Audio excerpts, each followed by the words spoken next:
Good morning. It's 9:30, so why don't we go ahead and get started?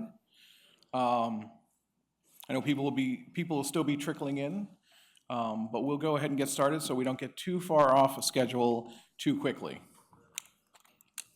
Welcome to the Houston Regional Air Quality Summit. My name is Andrew DeCandis. I'm the Air Quality Program Manager at the Houston-Galveston Area Council, and we're thrilled, really, truly thrilled to have you here for our first annual Regional Air Quality Summit here at the Collin Auditorium at the Baylor College of Medicine. Today, we'll be exploring how clean air connects to public health, community action, business innovation, and regional resilience. So thank you all for coming here today. I think we're going to be having a great day. So before we begin, here's me. Before we begin, I want to note that breakfast is still available through the doors behind you in the Razor Lounge, right behind you until 10 a.m. Please feel free to grab a plate, some coffee, and take a moment to meet somebody new. You'll have lots of opportunity to do that today.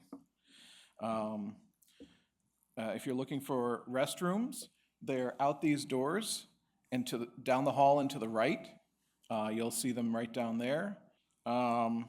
And in case of an emergency, you can exit via the doors behind me or through the doors behind us into the Razor Lounge and beyond. And if you need assistance at any point, please find a volunteer wearing a summit badge, and we'll be very happy to help you out. So a quick orientation to today's agenda. We'll begin this morning's work with opening remarks from Jamila Owens. She's a member of the leadership team at the Metropolitan Planning Organization and the Houston-Galveston Area Council. We'll hear from Elizabeth Carlson from the FIFA World Cup Host Committee to talk about sustainability and engagement efforts around the games. We'll hear about the state of the region's air quality from Dr. Bradley Flowers of AECOM. Dr. Natalie Johnson of Texas A&M University will connect air quality and public health. And Dr. Grace T. Lewis will wrap up the morning by providing an overview of online air quality resources and data tools. Lunch will be served in the Razor Lounge behind you, and will include a networking game that'll give you an opportunity to win prizes provided by the FIFA World Cup Houston Host Committee. I hear they're fantastic. And this afternoon, we'll break out into smaller sessions in either this room or in room 111A, behind me and to your left, my right, your left, to focus on more specific topics, such as the intersection of air quality and the public sector, the intersection of air quality and health, and the intersection of air quality and the business and industry communities. Additional sessions will discuss community action, air quality co-benefits, and shine a spotlight on university engagement activities.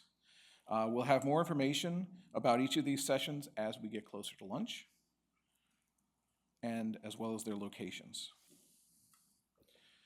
Speaking of lunch, I'd like to extend a very special thanks to today's sponsors, the FIFA World Cup Houston Host Committee for sponsoring today's networking lunch and providing those prizes for our lunchtime networking game. Also, a big thank you to the Baylor College of Medicine and the Gulf Coast Center for Precision Environmental Health for providing us with these wonderful facilities today.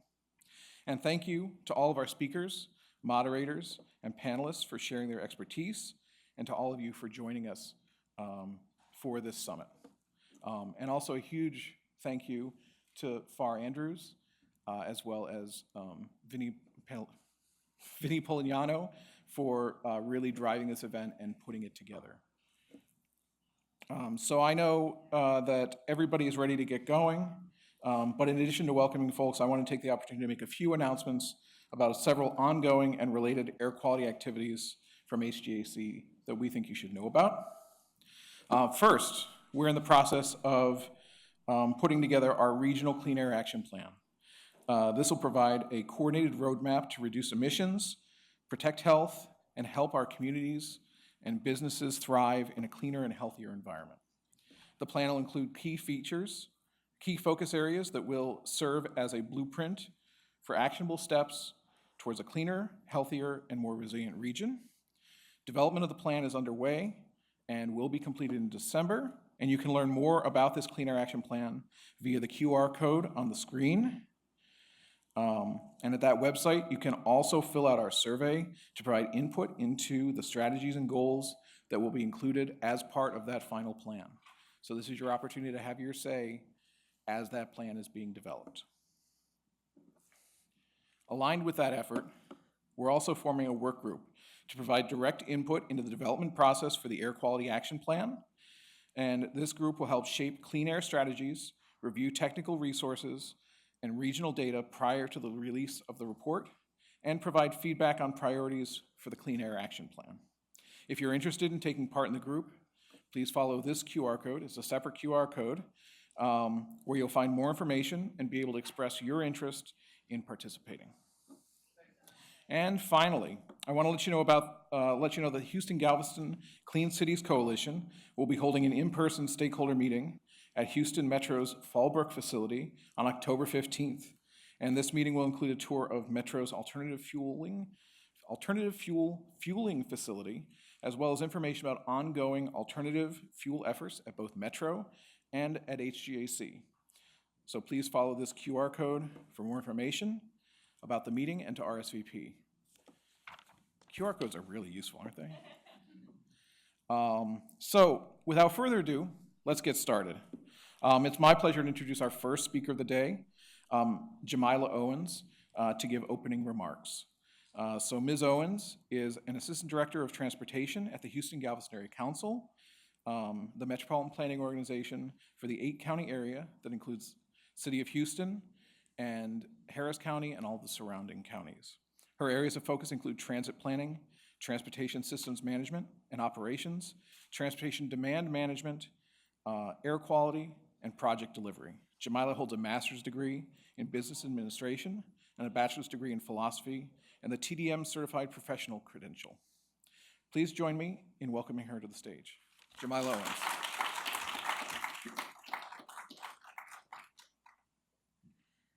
All right. Thank you, Andrew. Hi, everyone.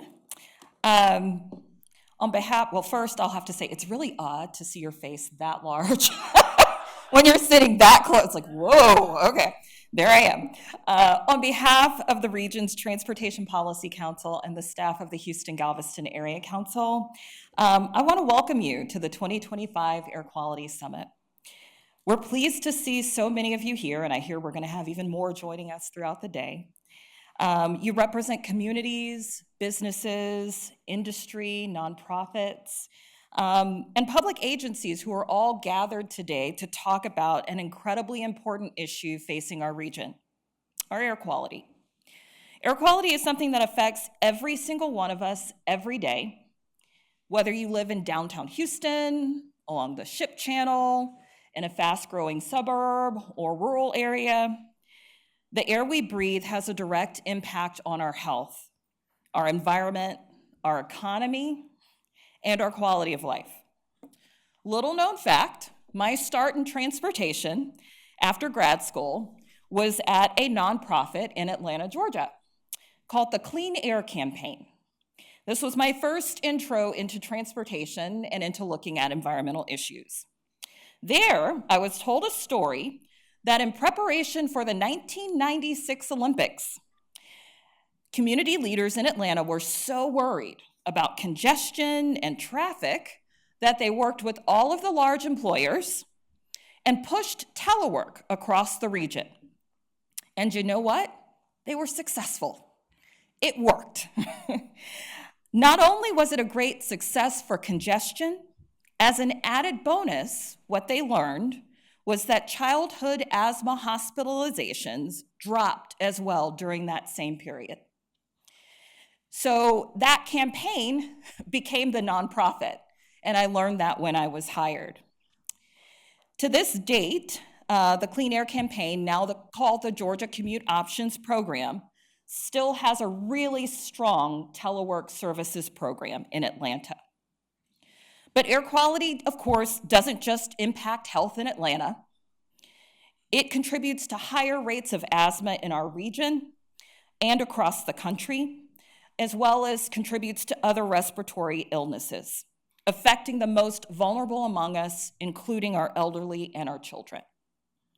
Air quality also impacts our economic vitality because people want to live and work in a region that's safe and healthy and resilient. And companies want to invest in a place where people want to live and work. That's why the Houston-Galveston Area Council has long been committed to working with our partners to address air quality challenges. We are proud to host this summit as a way to bring all of you together. You're the stakeholders and the leaders who can make a difference here in our region. Our goal is to create a space for conversation, for learning and collaboration. We know that no single agency or company or individual can solve this problem alone. It's going to take all of us working together. And so this summit represents something new for us. It's the desire to make this an annual event, a time each year when we can come together, share progress, recommit ourselves to finding and implementing solutions. We believe that continuity and consistency are essential if we want to see meaningful improvement in the air we breathe.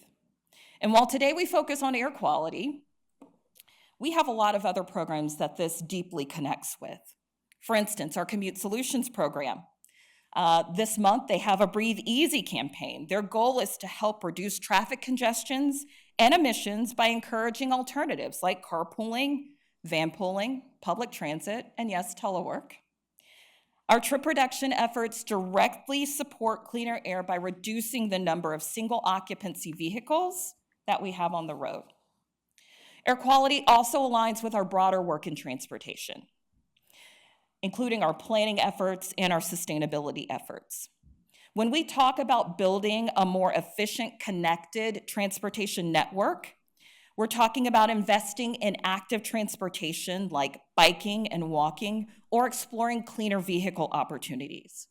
When we do that, we're also, of course, talking about cleaner air. These aren't separate conversations. They're all part of the same big picture, creating a region that is healthier and more livable. And so I am passionate, if you don't know me, I am passionate about quality of life in communities. Air quality is a piece of that. That's why so many years after I started my first job in transportation at the Clean Air Campaign, I continue to do what I do through my work as assistant director at the Houston-Galveston Area Council. But today's not about me, today's about you. And so as we move through today's sessions, I encourage you to think about what you're hearing. I want you to think about your work, your community, your families, your daily practices. Think about where you can plug in, where you can lead, where you can partner. Because if we take our own part in this challenge, together we can make a real difference. Go to my next page. So I know Andrew already said thank you to the staff. I want to personally say thank you to Far and to Vinny. I won't be here at the end to give my thanks. I want to thank all of you for being here and for taking the time today to make this your first step or maybe a step of one of many in your commitment to cleaner air in our region. We're looking forward to the conversations ahead and the partnerships that are going to grow from this summit. And so with that, just welcome, and I'm excited to see us get started.